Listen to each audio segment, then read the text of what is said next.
Divisional Accountant Officer, important one-word question, Chapter 9, Part 8. ഈ പാർട്ടിൽ materials in costing സിസ്റ്റമാണ് നമ്മൾ നോക്കുന്നത്.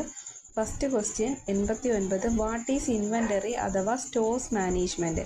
It is a part of material management where optimum level of raw material, work in progress, finished goods, consumables, spares and supplies are maintained so that a regular supply of materials are assured for the continued flow of production and other activities. അപ്പോൾ എന്താണ് ഒരു inventory management? ഒരു manufacturing ഫേമിൽ inventory means stock പ്രോപ്പറായിട്ട് manage ചെയ്യണം. എങ്ങനെയാണ്? ഒരു optimum level of raw മെറ്റീരിയൽസും, ഒരു optimum means ഒരു ആവശ്യത്തിനുള്ള ഒരു റോ മെറ്റീരിയൽസ് അവിടെ എപ്പോഴും ഉണ്ടായിരിക്കണം. വർക്കിംഗ് പ്രോഗ്രസ്സിലുള്ളതായാലോ ഫിനിഷ്ഡ് ഗുഡ്സിലുള്ളതായാലോ ഇതെല്ലാം എന്തായിരിക്കണം? ഒരു ഒപ്റ്റിമം ലെവലിൽ ഒരു പ്രൊഡക്ഷൻ യൂണിറ്റിൽ ഉണ്ടായിരിക്കണം. ഇതൊരു റെഗുലറായിട്ട് അല്ലെങ്കിൽ regular supply of raw materials, പിന്നെന്താ continue flow of production. Supplies വരുന്നു, അത് പ്രൊഡ്യൂസ് ചെയ്ത് മാനുഫാക്ചർ ചെയ്യുന്നു, പ്രൊഡ്യൂസ് ചെയ്യുന്നു, ഔട്ട്പുട്ട് കിട്ടുന്നു. അതൊക്കെ ഒരു പ്രോപ്പറായിട്ട് മാനേജ് ചെയ്യുന്നതിനെയാണ് ഇൻവെൻ്ററി എന്ന് പറയുന്ന സ്റ്റോക്കാണ്. പ്രോപ്പറായിട്ട് മാനേജ് ചെയ്യുന്നതിനെയാണ് ഇൻവെൻ്ററി മാനേജ്മെൻറ്റ് അഥവാ സ്റ്റോഴ്സ് മാനേജ്മെൻറ്റ് എന്ന് പറയുന്നത്. 90. What are the techniques used in inventory management? എന്തൊക്കെ ടെക്നിക്സുകളാണ് ഇൻവെൻ്ററി മാനേജ്മെൻറ്റ് ചെയ്യാൻ വേണ്ടി ഉപയോഗിക്കുന്നത്? എന്തൊക്കെ ടെക്നിക്സാണ്? ഒന്നാമത്തേത് fixation of economic order quantity, EOQ മിക്കപ്പോഴും ചോദിച്ചിട്ടുണ്ട്. Full form economic order quality. അപ്പം മീൻസ് എക്കണോമിക് ഓർഡർ ക്വാണ്ടിറ്റിയാണ് ഇവിടെ മിസ്റ്റേക്കാണ്. എക്കണോമിക് ഓർഡർ ക്വാണ്ടിറ്റിയാണ്, N ഉണ്ട്, ക്വാളിറ്റി അല്ല ക്വാണ്ടിറ്റിയാണ്. നെക്സ്റ്റ് രണ്ടാമത്തത് സ്റ്റോക്ക് ലെവൽസ് ഓഫ് ഇൻവെൻ്ററി. മൂന്നാമത്തത് സ്റ്റോക്ക് ടേൺ ഓവർ അഥവാ ഇൻവെൻ്ററി ടേൺ ഓവർ. നാലാമത്തത് സെലക്റ്റീവ് ഇൻവെൻ്ററി കൺട്രോൾ അഥവാ analysis of inventories. 5 store records. 6 inventory stocks അഥവാ സ്റ്റോക്ക് ടേക്കിംഗ്. അപ്പോൾ ഇത്രയും എന്തൊക്കെയാണ് ടെക്നിക്സുകളാണ് ഒരു മാനുഫാക്ചറിങ് ഫേമിൽ ഇൻവെൻ്ററീസിനെ മാനേജ് ചെയ്യുന്നത്, സ്റ്റോക്കിനെ മാനേജ് ചെയ്യുന്നത്. അപ്പം നമുക്കതിൽ ആദ്യത്തെ ടെക്നിക്ക് ഏതാണ്? EOQ ആണ്. അപ്പം 91. What you mean by fixation of economic order quantity, EOQ. അപ്പം എന്താണ് EOQ means economic order quantity is that quantity of materials to be purchased at the time in lot so that the cost of unit of the material supplied to production will be the lower. അപ്പോൾ എന്താ ഇവിടെ economic order ക്വാണ്ടിറ്റിയെ പറയുന്നത്? Economic order quantity എന്ന് പറയുന്നത് ഒരു inventory management ചെയ്യാൻ വേണ്ടി അല്ലെങ്കിൽ ഒരു certain optimum level of raw materials purchase ചെയ്യാൻ വേണ്ടി ഉപയോഗിക്കുന്ന ടെക്നിക്കിനെയാണ് EOQ എന്ന് നമ്മൾ പറയുന്നത്. ഇത് നമുക്ക് സിമ്പിളായിട്ട് പറയുകയാണെങ്കിൽ, ഇപ്പം നമ്മളൊരു മാനുഫാക്ചറിങ് ഫേം നടത്തുവാണ്. അപ്പോഴത്തേക്ക് നമുക്ക് റോ മെറ്റീരിയൽസ് ആവശ്യമാണ്. അപ്പോൾ കമ്പനി എന്താ ചെയ്യേണ്ടത്? റോ മെറ്റീരിയൽസ് പർച്ചേസ് ചെയ്യണം. അപ്പോൾ അങ്ങനെ പർച്ചേസ് ചെയ്യുന്ന സമയത്ത് പർച്ചേസിങ് കോസ്റ്റ് മാത്രമല്ല കമ്പനിക്ക് ഉണ്ടാവുന്നത്, അവിടെ ഒരു ഓർഡറിങ് കോസ്റ്റ് എന്ന് പറയുന്നൊരു കോസ്റ്റും കൂടെ ഉണ്ടാവുന്നുണ്ട്. കൂടാതെ ക്യാരിയിങ് കോസ്റ്റും കൂടെ കൊടുക്കണം. അപ്പോൾ എന്തൊക്കെയാണ്? പർച്ചേസ് കോസ്റ്റിൻ്റെ കൂടെ ഒരു ഓർഡറിങ് കോസ്റ്റും ഉണ്ടാവുന്നുണ്ട്, ക്യാരിയിങ് കോസ്റ്റും ഉണ്ടാവുന്നുണ്ട്. അപ്പം നമുക്കിതിൽ പർച്ചേസിങ് കോസ്റ്റ് എന്താണെന്നറിയാം. പുതിയൊരു ടേമാണ് ഓർഡർ കോസ്റ്റ്. അപ്പോൾ ഓർഡർ കോസ്റ്റ് എന്ന് പറഞ്ഞാൽ എന്താണ്? നമ്മളൊരു റോ മെറ്റീരിയൽ പർച്ചേസ് ചെയ്യാൻ വേണ്ടി ഓർഡർ കൊടുത്തു. ഇത്ര യൂണിറ്റ് നമുക്ക് വേണം. അപ്പം ഒരു 10 ടൺ വേണം എന്ന് വെച്ചാൽ 10 ടൺ അല്ലെങ്കിൽ 10 കിലോ. അപ്പം ആ ഒരു 10 കിലോ റോ മെറ്റീരിയൽ നമ്മുടെ മാനുഫാക്ചറിങ് ഫേമിൻ്റെ ഡോർ സ്റ്റെപ്പ് വരെ, അതായത് നമ്മുടെ ഫേമിൽ എത്തുന്ന വരെ ഉള്ള എന്ത് ചിലവുകളും എന്തിലെടുക്കും? ഓർഡർ കോസ്റ്റിനകത്ത് നമ്മൾ എടുക്കും. അതായത് നമ്മളിപ്പോൾ ഒരു ഓർഡർ പ്ലേസ് ചെയ്ത് അത് നമ്മുടെ കമ്പനിയുടെ ഡോർ സ്റ്റെപ്പിൽ എത്തുന്ന വരെയുള്ള എല്ലാ കോസ്റ്റുകളും ഓർഡർ കോസ്റ്റിൽ നമ്മൾ എടുക്കും.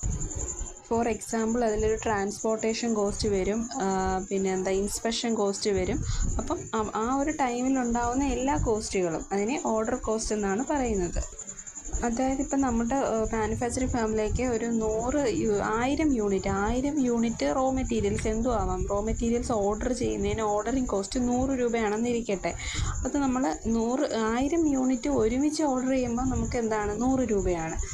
പക്ഷേ നമ്മളത് ഇപ്പോൾ നമുക്ക് അത്രയും യൂണിറ്റ് ഓർഡർ ചെയ്യാൻ എമൗണ്ട് ഇല്ല, അല്ലെങ്കിൽ അതൊരു കോസ്റ്റ് പർച്ചേസ് എല്ലാം കൂടെ ഒക്കെ അഫോർഡ് ചെയ്യാൻ പറ്റുന്നില്ല, നമ്മൾ 500 യൂണിറ്റ് ഓർഡർ ചെയ്യുന്നുള്ളൂ എന്നുണ്ടെങ്കിലും അപ്പോഴും എന്താണ് ഓർഡറിങ് കോസ്റ്റ് 100 തന്നെയാണ്, ഓർഡർ കോസ്റ്റ് 100 തന്നെയാണ്.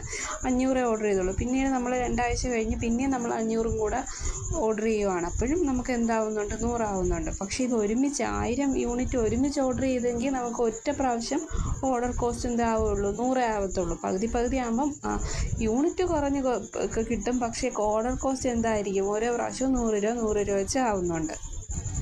അപ്പോൾ എന്താ മനസ്സിലായത്? അപ്പോൾ എത്രത്തോളം കുറച്ച് യൂണിറ്റ് നമ്മൾ വാങ്ങിക്കുന്നോ അത്രത്തോളം ഓർഡർ കോസ്റ്റ് കൂടിക്കൂടി പോവുകയാണ്.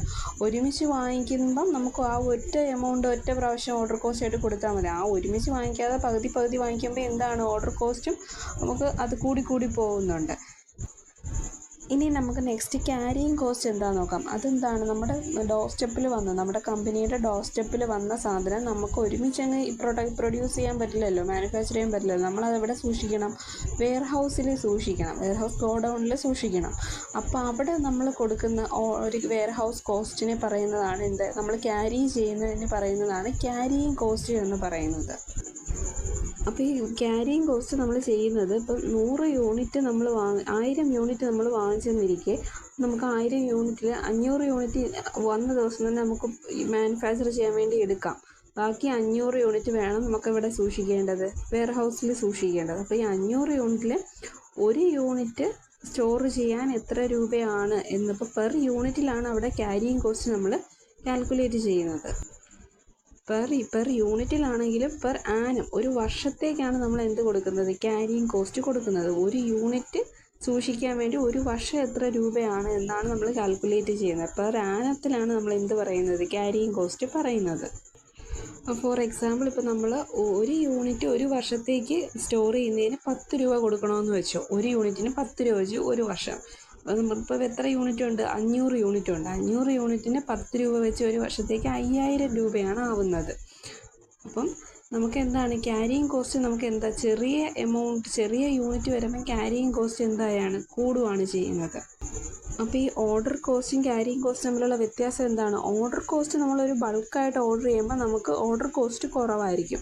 പക്ഷേ ക്യാരിയിങ് കോസ്റ്റ് നമുക്ക് ബൾക്കായിട്ട് നമ്മൾ ഓർഡർ ചെയ്താൽ ക്യാരിയിങ് കോസ്റ്റ് കൂടും. കാരണം അതനുസരിച്ച് എമൗണ്ട് യൂണിറ്റിലാണ് കാൽക്കുലേറ്റ് ചെയ്യുന്നത്. അപ്പോൾ ആനുവലി നമുക്ക് ക്യാരിയിങ് കോസ്റ്റ് കൂടുതലായിരിക്കും.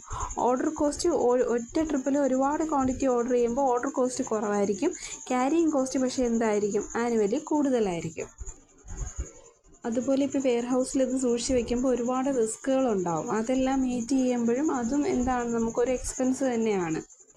അപ്പം നമ്മളൊരു കമ്പനിയെ സംബന്ധിച്ചിടത്തോളം ഈ ഓർഡർ കോസ്റ്റും ക്യാരിയിങ് കോസ്റ്റും ആഡ് ചെയ്യുമ്പം ഏറ്റവും ഒരു മിനിമൽ കോസ്റ്റ് ആയി കിട്ടണം. അതിന് വേണ്ടി നമ്മൾ യൂസ് ചെയ്യുന്നൊരു ടെക്നിക്കാണ് ഇക്കണോമിക് ഓർഡർ ക്വാണ്ടിറ്റി എന്ന് പറയുന്നത്. സിമ്പിളായിട്ട് പറഞ്ഞാൽ ഇത്രയാണ്, ഓർഡറിങ് കോസ്റ്റും ക്യാരിയിങ് കോസ്റ്റും കൂടെ ആഡ് ചെയ്യുമ്പം അതിനെ ഒരു മിനിമൽ കോസ്റ്റിൽ നമുക്ക് കിട്ടണം. അതിനെയാണ് എക്കണോമിക് ഓർഡർ ക്വാണ്ടിറ്റി എന്ന് പറയുന്നത്.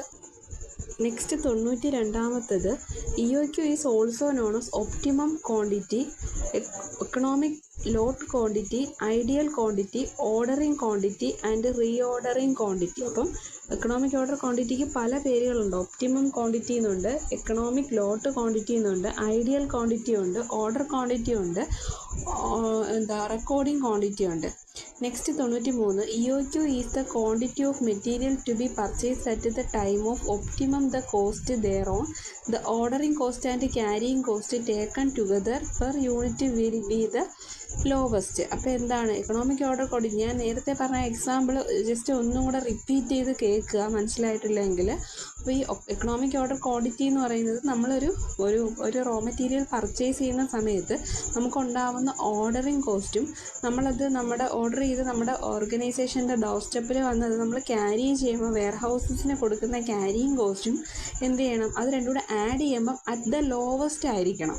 അതിനെയാണ് EOQ എന്ന് പറയുന്ന ടെക്നിക്ക് നമ്മൾ യൂസ് ചെയ്യുന്നത്. 94, what do you mean by ordering cost? Ordering cost എന്താണ്?